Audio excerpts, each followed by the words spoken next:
The most recent election has demonstrated, once again, the weaknesses of the Electoral College.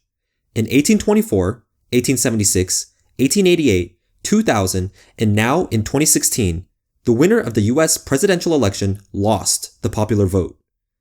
Luckily for us, there is a way to get rid of the Electoral College, and it's called the National Popular Vote Interstate Compact.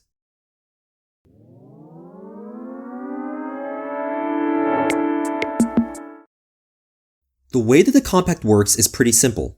It's an agreement between the states to bind the electoral votes to the popular vote.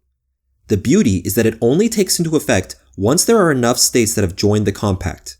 In other words, once 270 electoral votes out of 538 have been represented within the compact, these 270 votes will be forced to vote whichever way the popular vote goes, forcing the winner of the election to follow the popular vote. This will remove all power from the Electoral College and return it back to the voters. There are three main benefits to abolishing the Electoral College.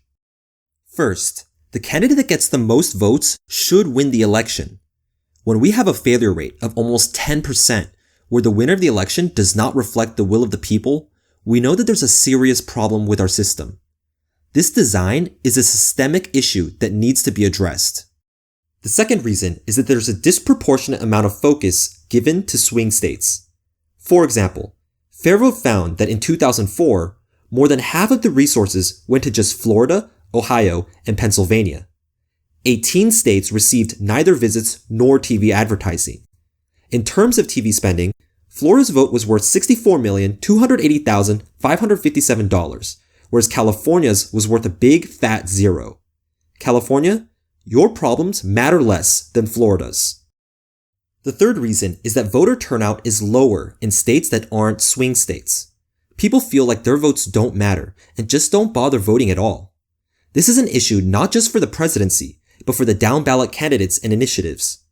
We should be working to ensure that everybody's voice matters and that everybody's vote counts. You might think this sounds great but could never happen, but we're actually over 60% of the way there already. As of the making of this video, the compact has already been adopted by Washington, California, Hawaii, Illinois, Maryland, DC, New Jersey, New York, Vermont, Massachusetts, and Rhode Island, making up 165 electoral votes. It's also pending legislation in Michigan and Pennsylvania, which make up another 36 votes. While we've made good progress towards enacting the compact, you may notice something in common with all of the states that have adopted it. They're all blue states. In order to make it all the way to 270, there will likely need to be some red or purple states that also adopt the compact. However, this isn't as challenging as you might think.